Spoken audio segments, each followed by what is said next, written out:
Welcome to Age, Pension, Super and Retirement. I am your host Yvonne, and as always, this podcast is information only and not personal advice.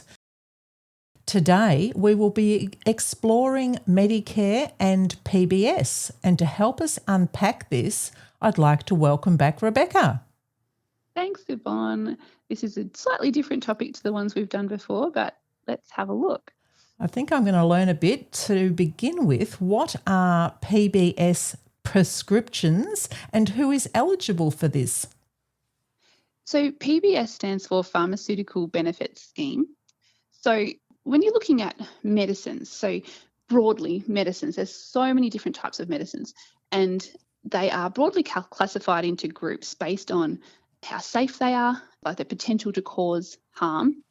So there's some medicines that you can just get from the local supermarket. Like you can get basic pain relief, you can get basic antacids to help with tummy pain, stuff like that. You can just walk into a supermarket and get it.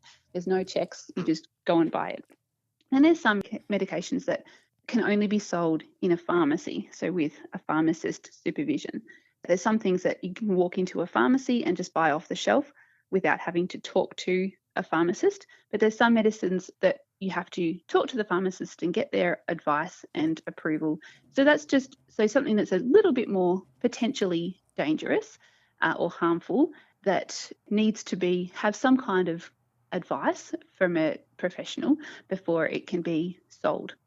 Like some painkillers, some different medicines that you might need, you talk to the pharmacist and they will sell it to you. Then there's some things that have, potential to cause more harm if they are used by the wrong person or for the wrong reason. And these medicines that require a prescription from a doctor. So you go to a doctor, you discuss with them what your problem is, and they will prescribe the appropriate medication.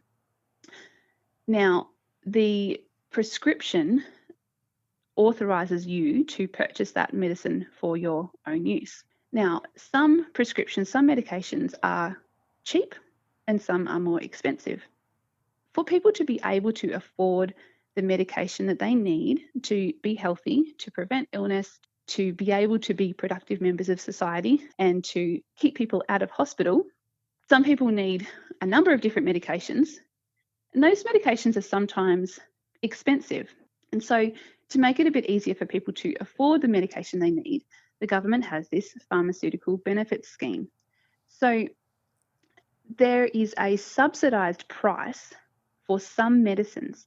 So if you talk to your doctor and your doctor says, yes, you need this medication for your blood pressure or this medication for your diabetes, some medications are on the list of PBS medications. So they are approved by the government to be on this scheme at a subsidised price.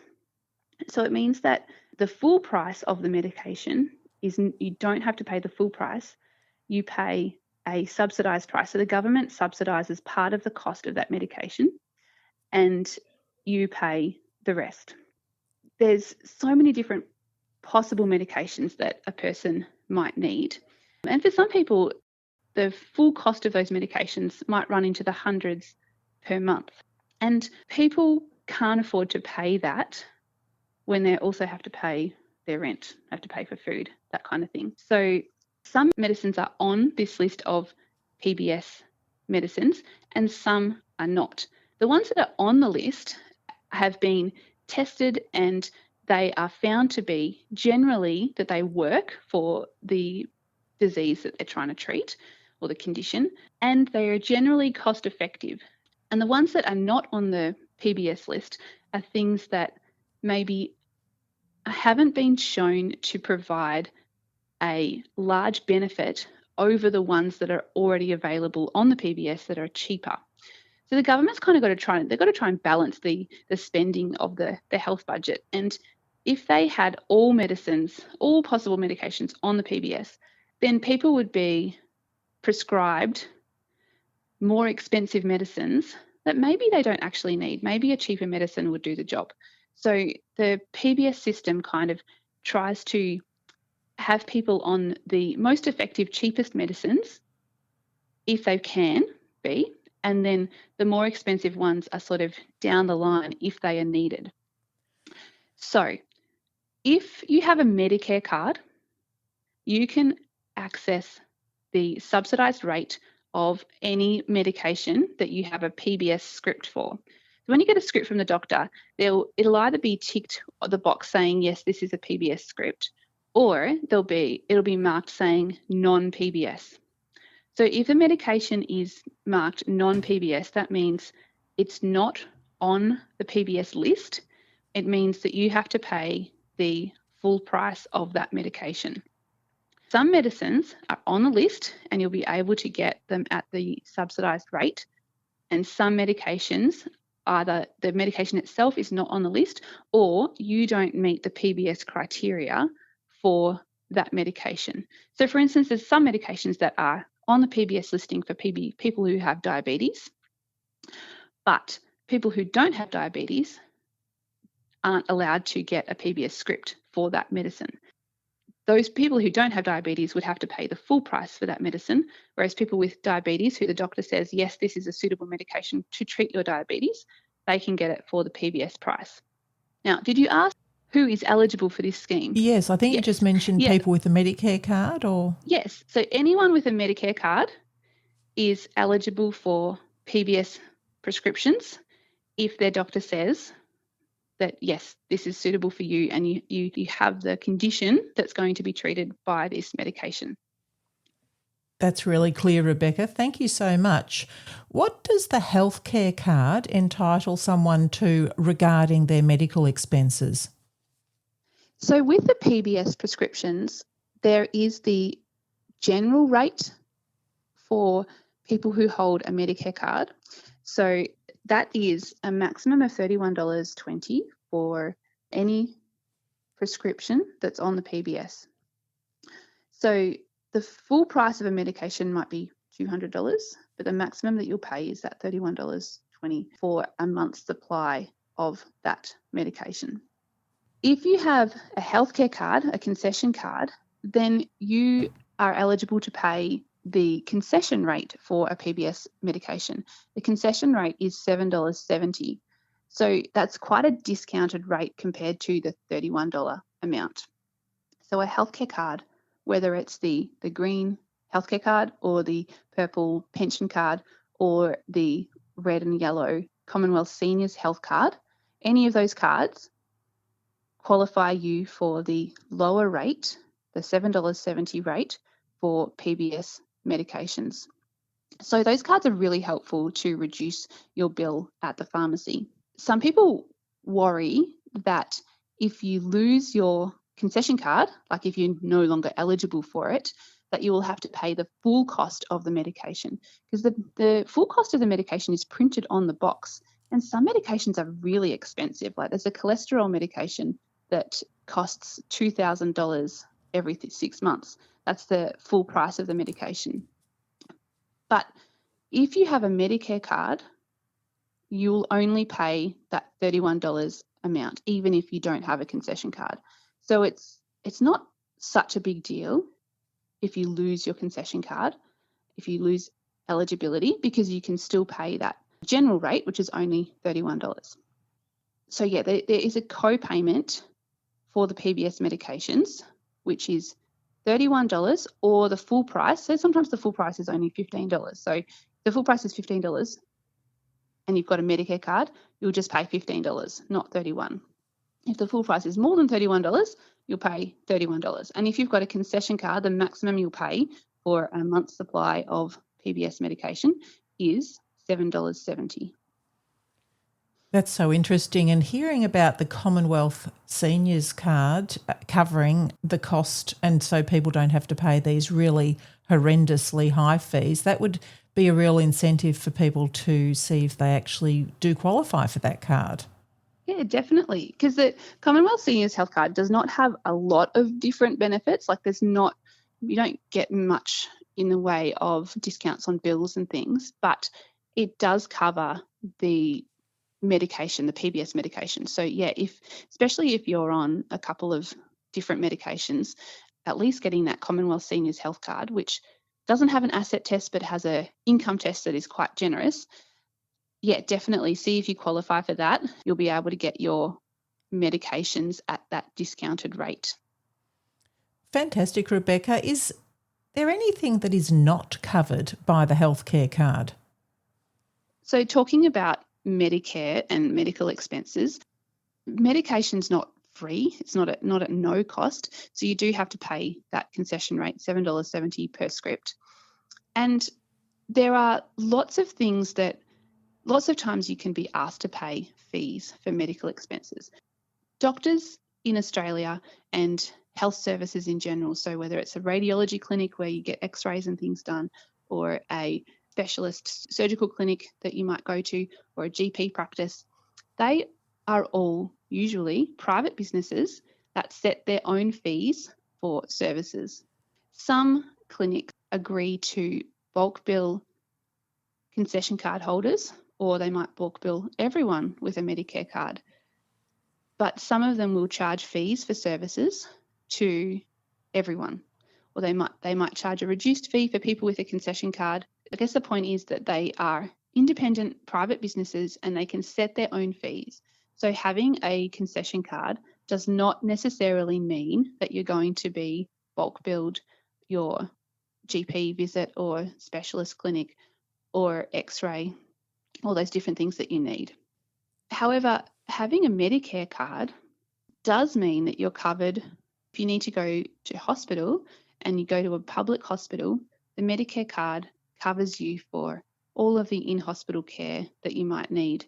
So that's the universal healthcare system that we have in Australia, which is so wonderful, I think, that you can, when you need, for a medical reason, you go into hospital and everything is covered, whether you need surgery, whether you need physiotherapy in hospital, medication in hospital, it's all covered by Medicare, regardless of your means. That's really helpful, Rebecca. And we hear the phrase co-payments. Are there co-payments for the PBS, or was that the $7 something and the $31 you were referring to? So that's the co-payments for PBS medication. $7.70 if you have a concession card, or $31 if you don't have a concession card and you just have a Medicare card. Fantastic. And what is the safety net? So when we're talking about Medicare things, there's a safety net for PBS medications, and that is a separate safety net to the Medicare safety net. So I'll talk about the PBS safety net first. The safety net is this idea that if somebody has a lot of medications, they're going to reach a point where they're spending a lot on their medicines and it's going to become unaffordable. So for people who have a concession card, the PBS safety net is $277 for the year. It runs by a calendar year. And once your co-payments reach that $277 amount, and that's equivalent to 36 scripts at $7.70. So once you reach that amount, the rest of your PBS scripts for the calendar year will be provided at no cost to you. It's a safety net. It means that somebody can know that, okay, for this year, for my medication, I'm going to be spending, I can pay for 36 scripts, and after I've paid for 36, the rest will be at no cost. And for some people, they reach the 36 scripts pretty early, like in the first few months of the year, because they are on so many different medications, and the rest of the year is at no cost. And for other people, maybe they only have 24 scripts that they need for the year, so they won't reach the safety net. But again, they've spent less than that $277 amount. The important thing is that the safety net threshold for PBS, if you are an individual, a single person, then it's just for you. But if you are a member of a couple, you can link your accounts together and you can reach the safety net as a couple or as a household. So that means that it's 36 scripts between the two of you. And once you reach that amount, the rest for both of you for the remainder of the calendar year will be at no cost to you. For general patients, so for people who have a Medicare card but not a concession card, the amount is $1,694 for this year. So that's a much larger amount, and it would take a lot of $31 scripts to get to that amount. But that's the government kind of saying, look, if you don't have a concession card, you can probably afford to pay this much towards your own medication costs for the year. And again, that can be reached as a couple, or if you've got children, dependent children, as a household. So for some people, it's, you might have a family of 6 people, and if you are using a lot of medications, they can all count up towards that limit. And then once you reach the limit, for the rest of the calendar year, for those general patients, the rest of the calendar year, you get the medications at the $7.70 amount, not at no charge, but at the reduced rate. There's probably not a whole heap of people who are going to reach that safety net as a general patient. But yeah, for people on a concession card, that safety net of $277 or 36 scripts for the year is really helpful. Now, it's important to note that only PBS scripts count towards that limit. So the pharmacy might charge you other fees. For example, there might be delivery fees, or there might be medication packing fees for if you get your medicines made up in a Webster pack. And then also there's a lot of medications or items that are not on the PBS. So for instance, most vitamins are not on the PBS, and you just pay the full price for that. If you need dressings and things, that's not on the PBS. That's just, you pay the listed price, the retail price for that. So not everything is covered by the PBS, but most important medicines that will help manage somebody's medical conditions and keep them out of hospital, most of those things are on the PBS. And then there's the other safety net. So there's the Medicare safety net. So the Medicare safety net helps with your out-of-hospital, out-of-pocket expenses for medical services. Again, there's different thresholds. There's the general threshold for people who have a Medicare card but not a concession card. And that threshold amount for this year is, for 2025, is $2,615.50. And for people who have a concession card, and for families who are eligible for Family Tax Benefit Part A, they have a lower Medicare safety net threshold, which is $834.50 for 2025. So what does this mean? So Medicare safety net, this is the extended Medicare safety net, helps for when your out-of-pocket, out-of-hospital expenses go over this amount for the calendar year. Further expenses for the rest of the calendar year, you will get a higher rebate on. So, for example, if maybe you go to the GP once a month and you might pay a $50 gap for those visits. Now, it's not the full price you pay. The full price you pay might be, say, $90 or $95, because some of that is the Medicare rebate, which you get refunded to you.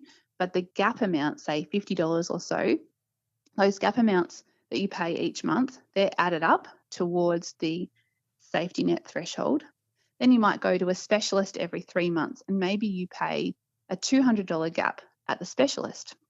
So those $200 amounts are added on to your safety net. And once you reach the limit for the year, so for anyone with a concession card, including the Commonwealth Seniors Health Card, once your out-of-pocket expenses reach $834.50 for the calendar year, and after that point, if you go to the GP again and you pay $95, instead of getting the normal rebate, you will get a higher rebate for those services for the rest of the calendar year. And so it works out to, like, instead of paying a $50 gap, you might effectively pay a $10 or $12 gap for those visits. So it's a way of having a buffer in your budget, so you know that if things go pear-shaped and I need to see the doctors a lot, or I need to have x-rays done out of hospital, or different things, if I need a CT scan or whatever, that my costs will get to this point, and after that I will get a bigger rebate, so I won't have to spend so much out of pocket. It's really helpful for people who do have lots of expenses if they need to see a lot of specialists, to see their GP multiple times, and they're not getting bulk billed, all those expenses can go towards the safety net. Once you reach the safety net, you get a higher rebate for the rest of the year.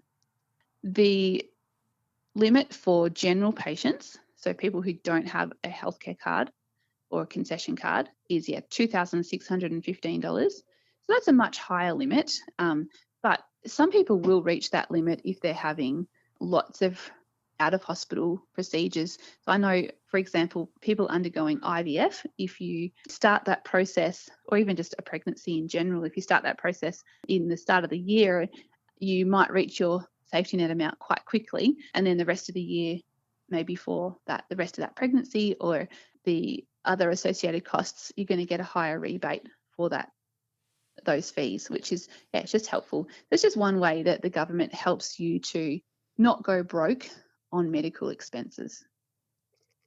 Rebecca, that was such an amazing and full answer. Thank you so much, and just really reassuring to know that these safety nets exist.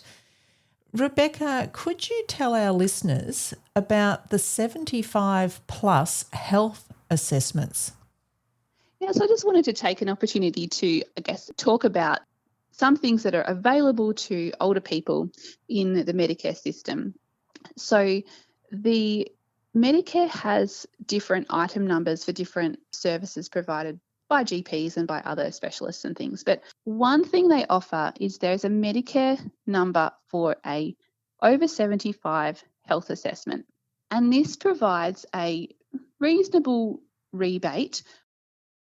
The rebate covers up to $300 or so for a comprehensive medical assessment that's done by a practice nurse and then a GP to look at an older person's sort of whole situation, particularly how they're managing at home.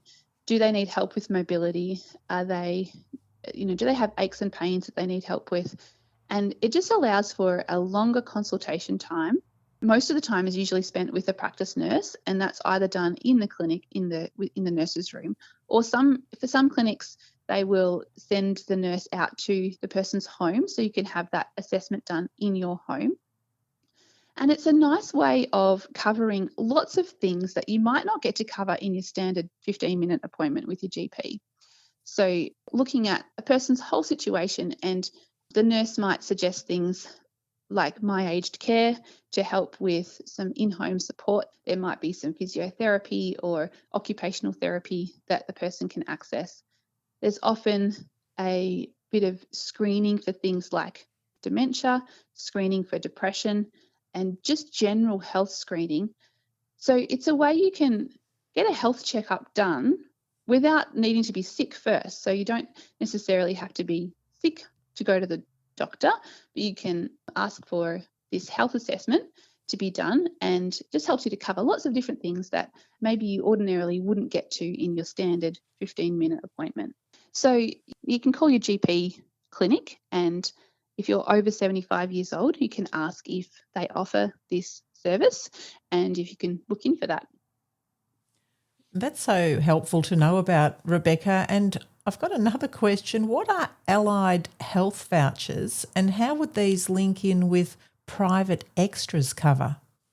So Medicare, they're always changing the rules, but they've recently changed how they do what is commonly known as a care plan. So there used to be a thing for people with a chronic disease. You would go to your GP and get a care plan and a team care arrangement, and that would qualify you for 5 vouchers to see allied health people, whether that's a physio, podiatrist, occupational therapist, etc. You get 5 vouchers to use for subsidised services at that allied health person. Medicare's changed how they do this. They've slightly changed the rules on it. So they've opened up the eligibility for these vouchers to more people. So they've sort of made the criteria less stringent. It's not for everyone. There was a bit of a myth that any older person was eligible for 5 free physio visits, or any person with a concession card can get 5 free visits. Not everyone is eligible, and it's not free. But It's available to a lot of people. So people who have a chronic medical condition that's likely to be present for at least 6 months and requires coordination of care, they can have a care plan written up by their doctor and then can access 5 subsidised visits to allied health for a calendar year. So that they are not free. The allied health provider may charge a gap fee. So you might go to a physio and their fee might be $80, let's say, and then you get some of that back from Medicare because you've got this voucher. And how does it link in with private health? So some people have extras on their private health cover, and the extras, depending on your policy, it might cover things like physio, dental, allied health, occupational therapy, things like that.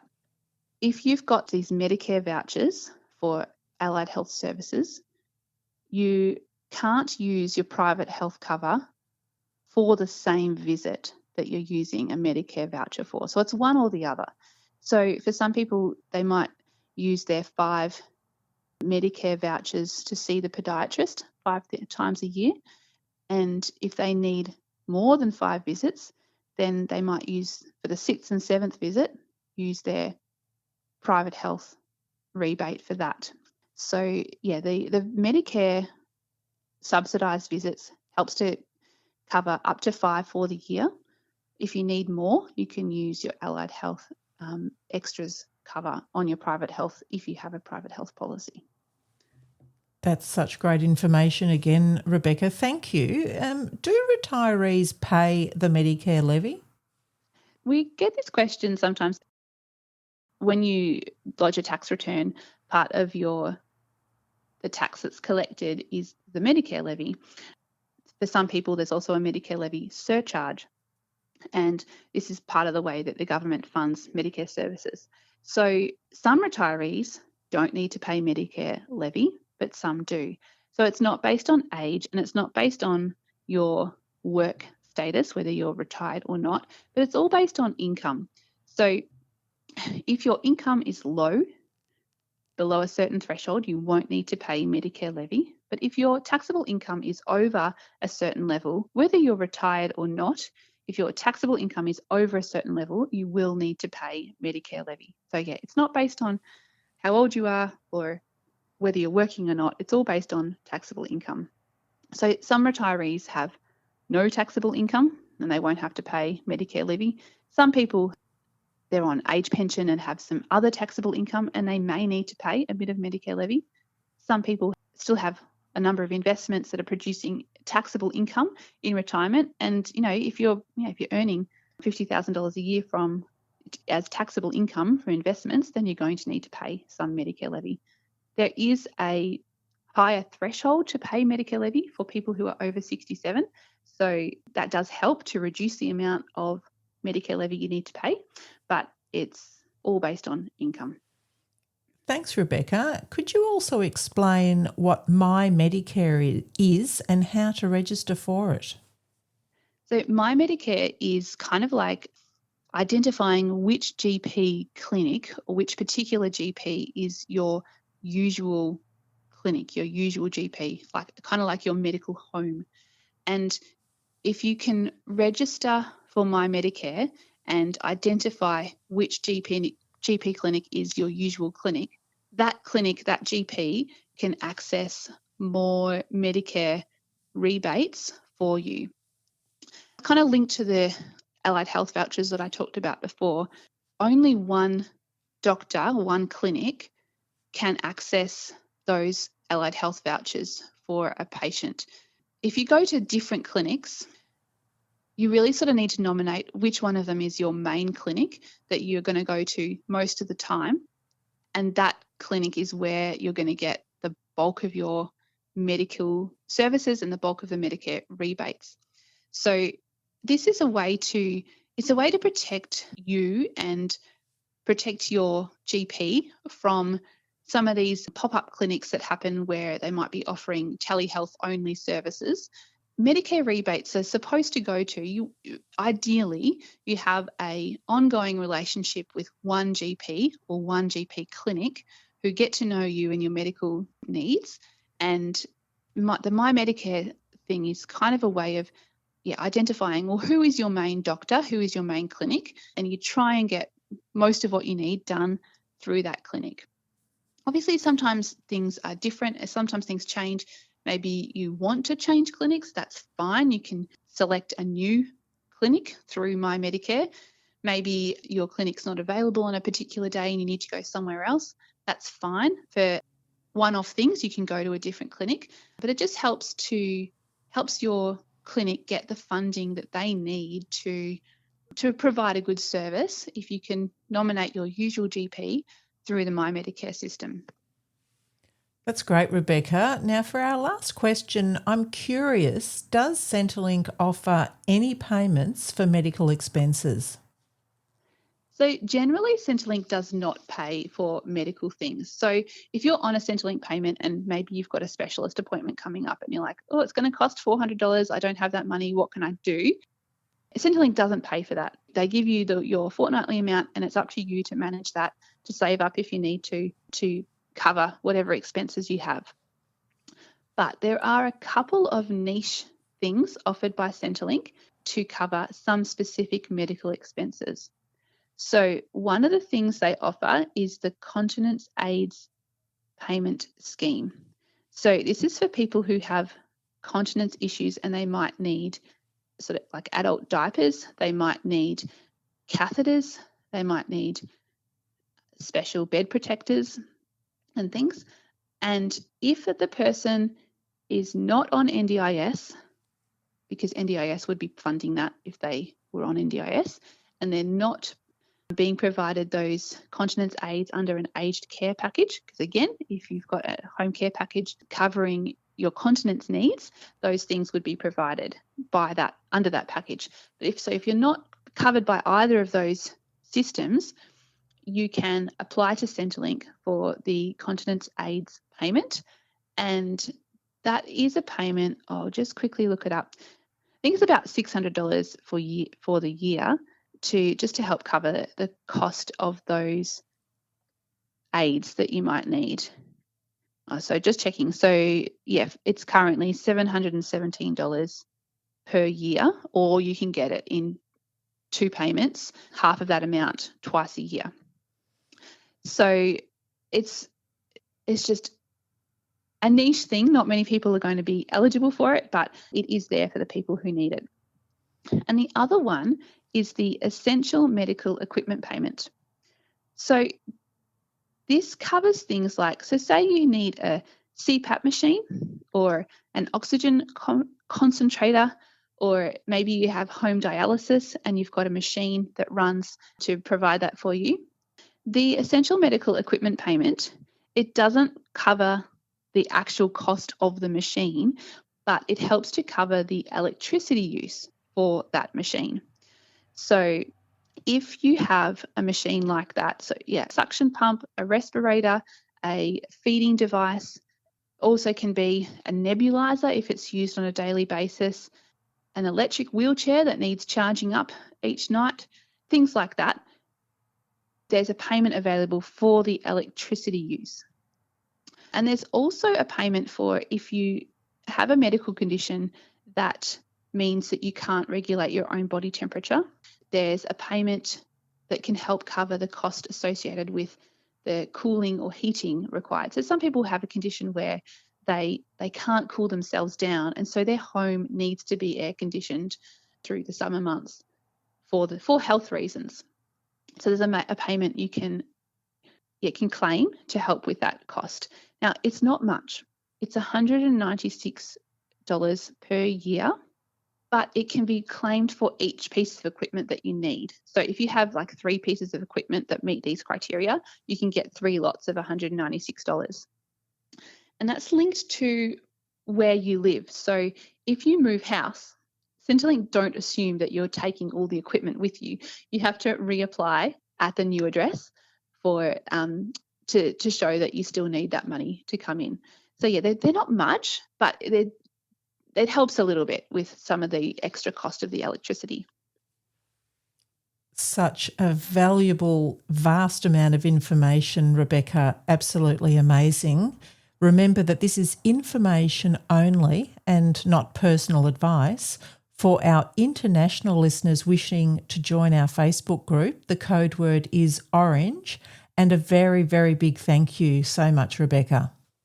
You're welcome, Yvonne.